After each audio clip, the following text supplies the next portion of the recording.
Assalamualaikum warahmatullahi wabarakatuh. Salam sejahtera bagi kita semua. Pada pertemuan sebelumnya kita udah mempelajari tentang mengenai besaran satuan, notasi ilmiah, dan pengukuran. Jadi anak-anak sekalian, Ibu di sini akan melanjut materi mengenai sebuah vektor, ya. Jadi sebelum Ibu lanjut ke vektor, kita harus tahu dulu apa itu vektor itu. Jadi vektor dalam matematika dan fisika adalah objek geometri yang memiliki besar dan arah. Itulah yang namanya vektor. Jadi vektor ini dia mengenai nilai dan arah. Berdasarkan ada tidaknya arah, besaran itu dibedakan menjadi dua, yaitu yang pertama adalah besaran vektor, besaran skalar, dan yang kedua besaran vektor. Jadi anak-anak sekalian, di sini kita harus tahu dulu apa itu besaran skalar ini. Jadi perhatikan, besaran skalar adalah besaran yang hanya memiliki nilai dan tidak memiliki arah.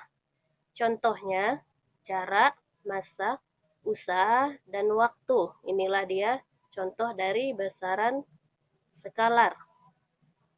Selanjutnya, yaitu besaran vektor. Besaran vektor itu adalah besaran yang memiliki arah dan nilai saja. Contohnya, perpindahan, kecepatan, percepatan, dan momentum. Jadi anak-anak itulah dia sekilas untuk mengenai sebuah besaran dan besaran skalar dan vektor, ya, beserta dengan contohnya. Coba kita perhatikan, sebuah vektor itu terdiri dari ada dia pangkal vektor, ada ujung. Pangkal vektor yaitu atau titik tangkap vektor, panjang vektor atau besar vektor, ujung vektor atau arah vektor. Perhatikan, di sini ada gambar sebuah vektor, ya, ada pangkal vektornya, ada ujung vektornya. Dan seterusnya, pada vektor itu memiliki beberapa sifat vektor, yaitu sifat-sifat vektor yang pertama, sebuah vektor dapat bergeser kemanapun, arah besar dan arahnya tetap, ya. Yang kedua, dua vektor dikatakan sama jika vektor dan arah vektor sama. Ketiga, dua vektor dikatakan berlawanan jika besarnya sama tetapi arahnya berlawanan. Keempat, sebuah vektor dikatakan negatif terhadap vektor lain jika besarnya sama tetapi arahnya berlawanan. Yang terakhir, sebuah vektor dapat diuraikan menjadi dua vektor yang saling tegak lurus. Itulah dia anak-anak sifat-sifat dari vektor tersebut. Mudah-mudahan dapat dipahami, ya, untuk penjelasan sifat-sifat vektornya. Dan perhatikan gambar vektor di bawah ini. Di sini ada beberapa gambar sebuah vektor. Tadi kan vektor itu mengenai arah dan nilai, ya. Besar, arah, dan nilai. Perhatikan, vektor A dan vektor B. Jadi kedua vektor ini dua vektor yang sama, ya. Nah, coba kita lihat lagi di sini. Ada vektor A, ada vektor B. Dua vektor mempunyai besar sama, arahnya berbeda. Dan dua vektor sama, arahnya berbeda, ya, anak-anak. Dan yang terakhir, di sini mungkin agak sama dia, dua vektor mempunyai besar sama, arah berbeda. Besarnya sama, arah berbeda. Inilah anak-anak gambar-gambar dari sebuah vektor. Pada sebuah vektor, kita harus tahu untuk menjumlahkan dua buah vektor dengan metode segitiga dan jajaran genjang. Yang pertama, perhatikan di sini ada metode segitiga. Di metode segitiga, di sini dia memerlukan vektor A dan vektor B, dan di sini ada resultan penghubungnya yaitu A tambah B. Sedangkan untuk metode jajaran genjang, kita gambar dulu sebuah gambar jajaran genjang, yaitu vektor A, vektor B, dan ini resultan vektornya ya, A tambah B. Dan untuk jumlah vektor lebih dari 2, diperlukan metode-metode tersebut secara berulang ya, atau lebih mudah menggunakan metode poligon atau metode analitis. Jadi di sini metode poligon ini, di sini lebih dari maksudnya metode poligon dia memiliki lebih dari 2 buah vektor atau lebih dari 2 buah vektor. Di sini perhatikan. Ada beberapa buah vektor ya, ini yang dinamakan metode poligon atau analitis. Vektor A, vektor B, vektor C, vektor D. Ada 4 buah vektor dan ini adalah resultan penghubungnya. Sehingga resultan sama dengan A tambah B tambah C tambah D.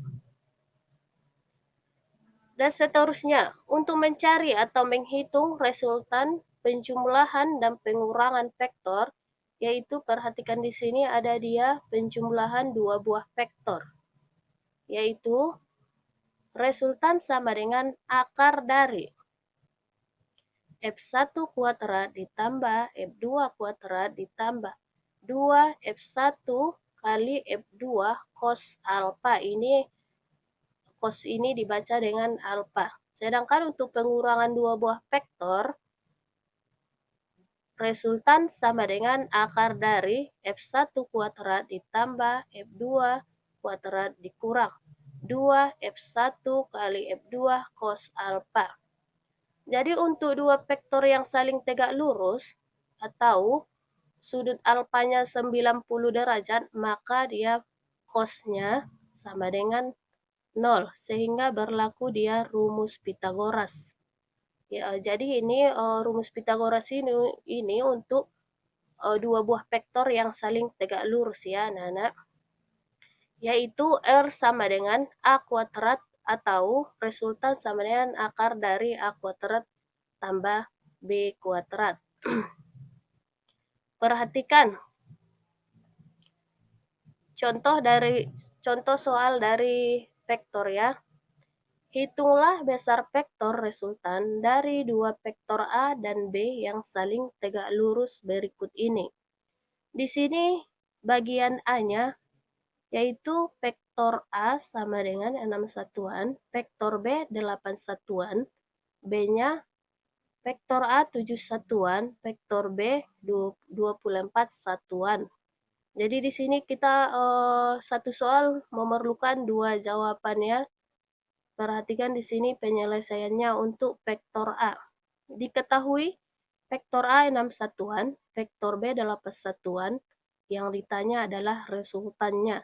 Jadi di sini kita menggunakan rumus Pitagoras, berarti dia vektornya saling tegak lurus ya, anak-anak. Perhatikan. Resultan sama dengan akar dari A kuadrat tambah B kuadrat. Tadi berapa dia vektor A-nya? 6 satuan. Ada 6 kan, berarti dia 6 kuadrat ditambah vektor B 8 kuadrat. Jadi kita akarkan dia ya. 36 ditambah 64. Jadi akar dari hasilnya adalah akar 100. Jadi di sini akar 100 yaitu 10 satuan, itulah dia untuk bagian A-nya untuk mencari resultan vektornya. Kita lihat B. Diketahui vektor A 7 satuan, vektor B 24 satuan. Yang ditanya resultannya. Sama dia ya, anak-anak. Jadi kita menggunakan rumus Pitagoras, yaitu resultan sama dengan akar A kuadrat tambah B kuadrat. Vektor A 7 kuadrat ditambah 24 kuadrat sama dengan akar 7 kuadrat sama dengan 49, 24 kuadrat 576. Sehingga hasilnya akar dari 625 sama dengan 25 satuan. Jadi untuk contoh soal nomor 1 udah kita cari, yaitu 25 satuan ya.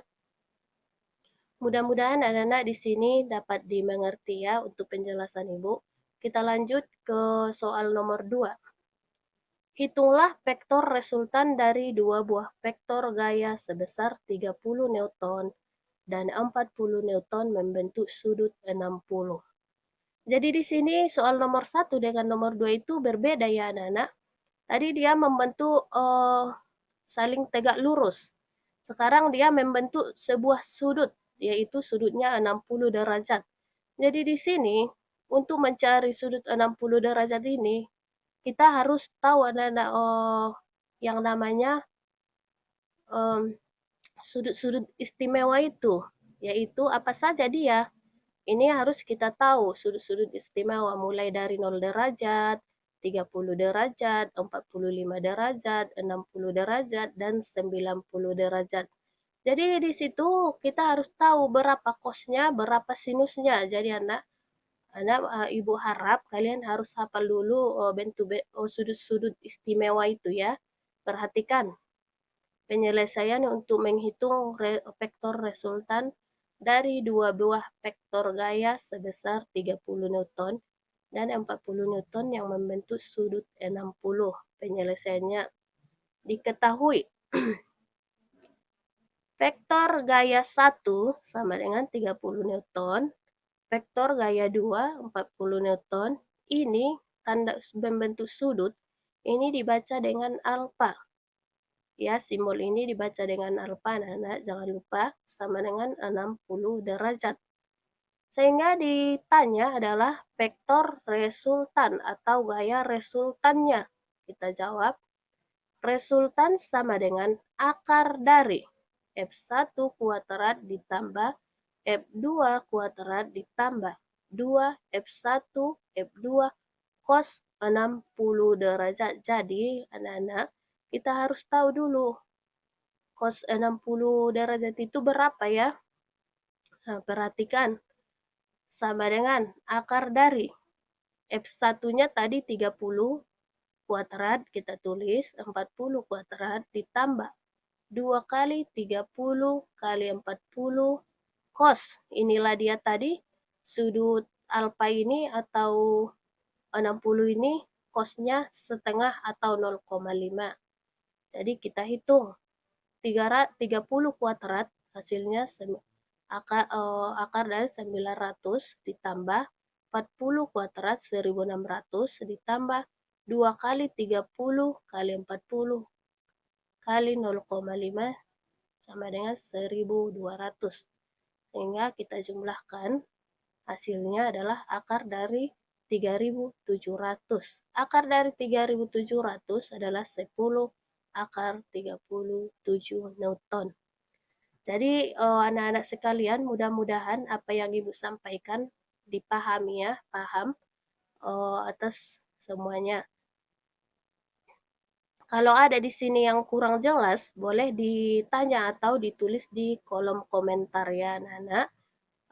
Sampai di sini dulu untuk pertemuan hari ini. Ibu ucapkan salam, assalamualaikum warahmatullahi wabarakatuh.